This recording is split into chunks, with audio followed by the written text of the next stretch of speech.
দুই বৌদ্ধ ফ্যান ফলোয়াররা আপনাদেরকে বিশেষ করে বলতেছি, আপনার লাইক দিয়ে সম্পূর্ণ ভিডিও দেখবেন। আর হ্যাঁ, যারা সাকিব বিন আছেন তারা স্কিপ করে দিতে পারেন, কারণ আপনারা নিতেও পারেন এবং নাও নিতে পারেন, কারণ কিছু কথাবার্তা হবে। এটা হলো সেই বড় বৌদি আর এবং ছোট বৌদির মধ্যে যে কাজকর্ম। এবং আপনারা দেখেন আজকে বন্যায় যে মানুষের হাবুডুবু খাচ্ছে মানুষ, দেখেন আজকে ময়মনসিংহ খালি শুধু না, দেখেন বড় বৌদি কেন আমি সাপোর্ট করি সেটা প্রমাণ পাবেন আজকে। দেখেন বড় বৌদি কত সুন্দর পরিচয়, আজকে থেকে 6-7 দিন হয়ে গেল। সেটা হলো উত্তর অঞ্চলে, মানে আমাদের ওইদিকে ভাই দাঁড়ান, কেউ চলে যায় না ভিডিওটা। আজকে উত্তরাঞ্চলের 4 জেলা লালমনিরহাট, নীলফামারী, কুড়িগ্রাম এবং রংপুরের 25,000-এরও বেশি পরিবার পানিবন্দী। আসুন আমরা ফেনী, নোয়াখালী, কুমিল্লার মতো পানিবন্দী এই মানুষগুলোর পাশে দাঁড়াই। মানে কত সুন্দর একটা স্ট্যাটাস এবং স্মরণ করে দিছি। শুধু নোয়াখালী, ফেনী এগুলো জেলা না, বাংলাদেশের এগুলো জেলা না, এবং উত্তরবঙ্গে যে একটা বিভাগ আছে সেইখানে যে আমাদের কুড়িগ্রাম আছে, লালমনিরহাট আছে, দিনাজপুর, নীলফামারী, আরো কয়েকটা বেস্ট জেলা পানিবন্দী। তারা কি, তাদের কি মানে কান্না না, তাদের কি মানে কি এই অবস্থা, দুরবস্থা আপনাদের কোনো মানে হৃদয়ে কোনো আঘাত করে না? নাকি তারা বাংলাদেশের কোনো মানে জেলায় না, কোনো অধিকার না? সবচেয়ে বড় কথা আমার কষ্ট লাগে, কুড়িগ্রামে প্রতি বছর আমাদের শুধু ওই লোক দেখানো না, বলে 1 বছর যাবেন যা আবেদন টিয়ে করে আসবেন, আমরা স্থায়ীভাবে, বিশেষ করে যে আমাদের যদি তিস্তা পাটটা যদি হয়ে যায় তাহলে আমরা কিন্তু অনেক উপকৃত হব। আর বিশেষ করে আমাদের উপরে যে অত্যাচার হয়, বিশেষ করে কুড়িগ্রাম জেলাটা, এটা প্রতি বছরে ভাই অসময় পানি ছেড়ে দেয় ভারতের থেকে যে আসাম থেকে যে পানিটা নেমে আসে, কি বলবো, আমাদের সেই প্রাণের শহর কুড়িগ্রাম বলতেই ভালো লাগে, কুড়িগ্রাম নিয়ে বলতেই ভালো লাগে। আজকে আমি গর্ব বোধ করতেছি আমাদের কুড়িগ্রাম জেলা নিয়ে আমি কথা বলতেছি। দেখেন আজকে আমাদের কুড়িগ্রাম জেলার যে আমি কথা মানে কিছু আপনাদেরকে বলি, বড়বৌদি মানে বিষয়ে কথা বলতেছি। দেখেন বড়বৌদিকে কেন ভালোবাসি, শুধু একটা কারণ আছে। আজকে 7 দিন আগে সে যদি আমাদের খোঁজ খবর রাখতে পারলো, আজকে বড় বৌদি ছোট বৌদি দেয় গতকাল যা যায় সারা একটা পোস্ট দিল, সেটাও আপনাদেরকে পড়ে শোনাতেছি, একটু ধৈর্য ধরে মেনে থাকেন। দেখেন আপনারা দেখেন, বাংলাদেশের শেরপুর, ময়মনসিংহ, উত্তরবঙ্গ সহ বেশ কিছু জায়গায় ভয়াবহ বন্যা কবলিত বিপদগ্রস্ত মানুষ ও অবহেলা প্রাণী সাহায্য সবাই সামর্থ্য অনুযায়ী আমরা এগিয়ে আসি, আল্লাহ সবাইকে হেফাজত করুক। বিষয়টা বুঝতে পারছেন? মানে ছোট বৌদি দিছে, পোস্ট দিছে, মোটামুটি ভালো লাগছে। হ্যাঁ, ময়মনসিংহ, দুবারা মানে থেকে কিছু উপজেলা আছে, ময়মনসিংহ মানে বিভাগের মধ্যে কিছু জেলা উপজেলা আছে, তারা পানিবন্দী মানে বিপজ্জনক একটা অবস্থায় বর্তমান আছে। তো যাই হোক, সেটা বড় কথা না, উনি উত্তরবঙ্গকেও স্মরণ করছে, সবকিছু মিলিয়ে ভালো লাগছে। কিন্তু ওই তো দায় সারা পোস্ট কেন বললাম, আজকে বড় বৌদি যদি 6-7 দিন আগে যদি বলতে পারে, তাহলে আপনি, আরে ভাই আমরা সারাদিন চিল্লাবো আর আপনারা একটা পোস্ট দিবেন ফেসবুক পেজে, ভেরিফাইড যে ফেসবুক পোস্ট আছে সেখানে এডমিনদেরকে বলে দেবেন, সে এডমিন জাস্ট একটা পোস্ট করবে, জাস্ট এইটাই অনেক কিছু করে দেয় ভাই। বড় বড় মিডিয়ারা নিউজ করবে আপনাদের এটা নিয়ে, আপনার অমুক জায়গায় এটাও জানতে পারবে। আজকে শাকিব খান যদি একটা নিউজ করতো, তাহলে মনে করেন পুরো বাংলাদেশ ছড়াই যেত, কেননা পুরো বাংলাদেশ জানতে পারতো না অমুক জেলায় এইরকম অবস্থা আছে। তাহলে সমন্বয়করা বলেন আর বৈষম্য বিরোধী যে আন্দোলনকারী যে সমন্বয়করা, যেহেতু টাকা পয়সা অলরেডি তাদের কাছে 11 কোটি 12 কোটি টাকা আছে জমা, তো তারা এখন কি টাকাগুলো নিয়ে ঘুমাচ্ছে, এই ধরনের প্রশ্ন সবারই অলরেডি ওনারা প্রশ্নবুদ্ধ হয়ে গেছে, কেননা তাদের কাজকর্ম দেখে মানুষ হতাশ হয়েছে এবং হতবাক হয়েছে। আমিও নিজেও হতবাক হয়েছি, কেননা তারা টাকা পয়সা নিয়ে কি তাদের রাখার জন্য দিছে, নাকি তাদের পার্সোনাল পার্টি করবে, সে অমুক তমুক করবে, তাদের কাজে লাগার জন্য দিছে?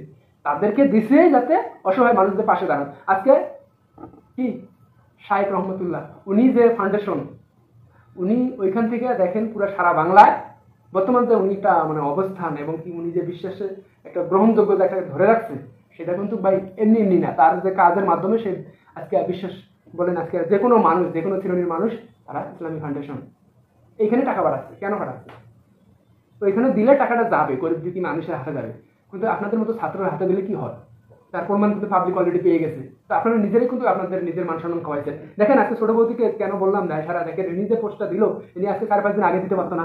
যখনই সবগুলো আর্টিস্ট, যখন বড় বড় বর্তমান যে বাংলাদেশের যে শাকিব খানের পরে যদি কোনো নায়ক হিসেব করা হয়, সেটা অপু বিশ্বাস, গুগলি এগুলো আসে চলে অটোমেটিক। তারা যদি এগুলো দিয়ে পোস্ট করে, মানে ভালো সময়, এই সময়গুলো যদি বলে এরকম করে পোস্ট করে এবং কাছে আসে কোনো মানুষের পাশে তারা, তাহলে সোশ্যাল মিডিয়া থেকে শুরু করে সবাই জানাজানি খুব তাড়াতাড়ি হয়ে যায়। আর বর্তমান যে সোশ্যাল মিডিয়ার যুগ, খুব তাড়াতাড়ি। আর তখনই আমরা যখন পানি আসে তখন, আর কুড়িগ্রাম জেলা নিয়ে কথা শেষ হয়নি, আমাদের প্রাণের জেলা তো কুড়িগ্রাম জেলা, সে প্রতি বছরে আমাদের এই যে ভারতের অত্যাচার এবং আসাম থেকে যে পানিটা নেমে আসে, এটা কিন্তু আমাদের বাড়ির পাশ দিয়ে যায়। ব্রহ্মপুত্র দুধকুমর নদী আছে, আমাদের পুরো তামা করে খাইছে ভাই। যখনই পানি এসে হু করে আসে, আইসা পুরো ধান ক্ষেত থেকে শুরু করে সব খাওয়া যায়, পুরো পঙ্গু বানায় রাখা যায়। নদী ভাঙ্গিয়া তো পুরো অস্থির রাখে না। ওই যে ভাই একটা গান আছে না, নদীর একুল ভাঙে উকিল করে, এইরকমই নদী ভাঙতে জমছে, এইদিকে আবার চর হতেছে, তো মানুষ এইদিকে থেকে এইদিকে, এইদিকে তো এইদিকে, এইরকম একটা তালাশিলের মধ্যে পড়ে গেছে। তো যাই হোক, খুবই ভালো লাগছে বড় বৌদি আমাদের কুড়িগ্রাম জেলাকে স্মরণ করছে, এর কারণে আমার আরো ভালো লাগে।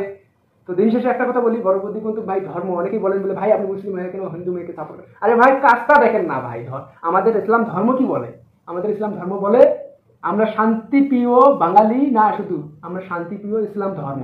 ইসলাম ধর্ম কখনোই কোনো ধর্মকে ছোট করতে বলে না, কোনো ধর্মের লোককে ছোটভাবে দেখার জন্য বলে না। আমরা সবাইকে নিয়ে শান্তিতে থাকতে চাই, আমাদের ইসলাম ধর্ম এটাই দেয়। আমাদের যে চলাফেরা, আমাদের উঠা বসা দেখে অন্য ধর্মের লোক অটোমেটিক চলে আসবে, তাদেরকে বলা লাগবে না তুমি ইসলাম ধর্ম গ্রহণ করো। তো যাই হোক, আমি যদি মনে করেন আজকে বড় বড় যে কাজকর্ম, সে যদি আমাদের সাথে সাথে সে দুঃখ মনে হয়, আর অন্য অন্য যদি মুসলিম আর্টিস্টদের যদি আমাদের দুঃখ তাদের দুঃখ না মনে হয়, তাহলে কাকে ভালোবাসবো আপনি বলেন? যে আমাদের গরিব দুঃখীর পাশে সবসময় যারা থাকবে তাদেরকে ভালোবাসবো, নাকি যারা থাকে না তাদেরকে ভালোবাসবো? আপনাদের কাছে যে প্রশ্নটা দিলাম। তো আর একটা কথা বলি, দুই বৌদির যে ফ্যান ফলোয়াররা আপনারা খুবই কামড়াকামি করেন ভাই। আপনারা যে এমন প্যারা দেন সেটা আমিও নিতে পারি না মাঝে মাঝে। আপনারা কিছু অডিয়েন্স আছে আমার, তারা কমেন্ট করে সুন্দর একটা, যেমন অপবিশ্বাসকে নিয়ে কমেন্ট করলো এবং কি বুবলিকে নিয়ে কমেন্ট করলো। আপনারা কি করেন, ওই যে বুবলির ফ্যান ফলোয়ার আছেন তারা যে কামড়াইয়া ধরেন, তার পার্সোনাল লাইফ নিয়ে কামড়াকামি করেন। সে তো একটা মানুষ ভাই, কখনোই সে আশা করেন আমার ভিডিওটি কমেন্ট করে সে অপরাধ করে ফেলছে, মানে আপনারা তাকে ছেড়ে দেন না।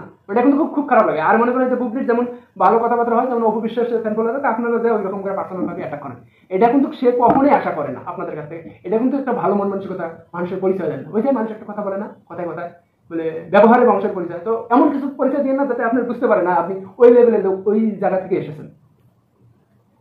ভালো হয়ে যান ভাই, ভালো হতে টাকা পয়সা লাগে না, কিছু লাগে না, জাস্ট ভালো হয়ে যান। হ্যাঁ, এখানে আমার কাছে খুব ভালো লাগছে। আজকে দেখেন বন্যা কবলিত যে মানুষগুলো দুঃখ কষ্টে যারা পাশে আসে, তারাই তো হলো আসল শিল্পী ভাই, তারাই তো হলো আসল বাংলাদেশের আসল নায়িকা বলেন, নায়ক বলেন, তারাই তো হলো আমাদের কাছে মেগে আসটা। আমাদের আজকে কেন বললাম সাকিবিয়ানরা, আপনারা একটু কথাগুলো শুনে যান এখন, যে শাকিব খান কেন পোস্ট করলো না, আমার প্রশ্ন এই জায়গায়। কেন আজকে শাকিব খান চুপ থাকে? কেন তার এডমিন কি চোখ মানে কালার সানগ্লাস পরে আছে কি সব কিছু বাংলাদেশে দেখে না কোথায় কি হচ্ছে? এগুলো বিষয় নিয়ে কি পোস্ট দিলে ফেসবুকের খুব ক্ষতি হয়ে যাবে? আমার উদ্দেশ্য এটা। এখানে তো শাকিব খান সবসময় তো এগুলো দেখে না, এমনি তো জানে না, কিন্তু তার এডমিন কি? আমার প্রশ্ন। আপনি কি খালি ঘুমায় খালি বেতন নেন, আর কি খালি বউ বাচ্চার খেয়াল রাখেন আর বাংলাদেশের কোনো কারো খেয়াল রাখেন না?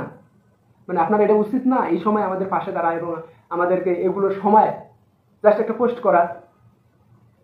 ভালো হয়ে যান এডমিন, আপনাকে বলতেছে, আপনার কারণে একটা শাকিব খানের এই ফলোয়ার বাড়তেছে না, বুঝলেন না? তো যাই হোক ভাই ব্রাদার, সেটা বড় কথা না, কথা হলো একটাই, আমরা যেরকম করে দেশকে স্বাধীন করছি এইভাবে রক্ষা করতে হবে, ভারতের চক্রান্ত থেকে বাঁচতে হবে। আজকে দেখেন আমাদের যে ক্রিকেট নিয়ে কি নোংরা মিনা শুরু হয়ে গেছে, আপনারা দেখতেছেন তো। হ্যাঁ, ক্রিকেট আমরা মানে ভারতের সাথে মানে অনেকেই অনেক ধরনের কথা বলতে বলছেন, হ্যাঁ দুর্বল টিম, মনে তুমি বি টিমের সাথে পাচ্ছে না, অমুক মেলা কথাবার্তা বলতে ভাই, এই যে হজম করবো, কেননা আমাদের যে খেলা এদের সব কিছু মিলে আমরা হজম করছি, আমরা মানছি আমরা আপনাদের সাথে পারি না।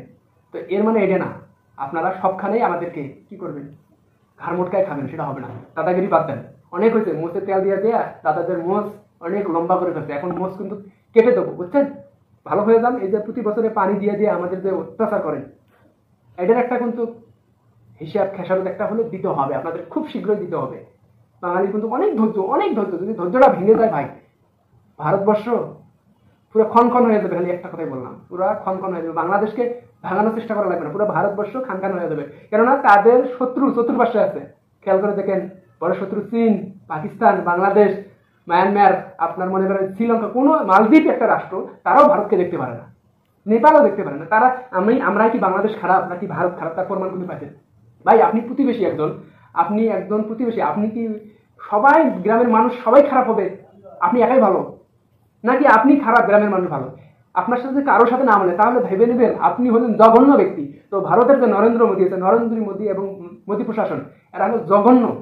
এর কারণে পুরো অশান্তি লেগে আছে সব রাষ্ট্রের মধ্যে আশেপাশে যারা আছে। তো যাই হোক ভাই, সেটা বড় কথা না, আমরা রাজনীতি বিষয়ে নাই কথা বলি। আমাদের বড় বুদ্ধি এবং ছোট বুদ্ধির যে কথাগুলো আপনাদের কিরকম লাগছে, কাকে সাপোর্ট করেন এবং কি কার কথাগুলো ঠিক হয়েছে, আপনারা দেখছেনই তো কয়েকদিন আগে, সে কয়েকদিন পরে, এইটাই কিন্তু দিন শেষে দুই বৌদি সারা দিচ্ছে, ভালো লাগছে বিষয়টা। আর হ্যাঁ, ভুলে যাবেন না, যাদের ধর্ম হবে তারপর কাজ করুন, ইনশাআল্লাহ দেখা হবে প্রতিনিয়ত যদি বেঁচে থাকি।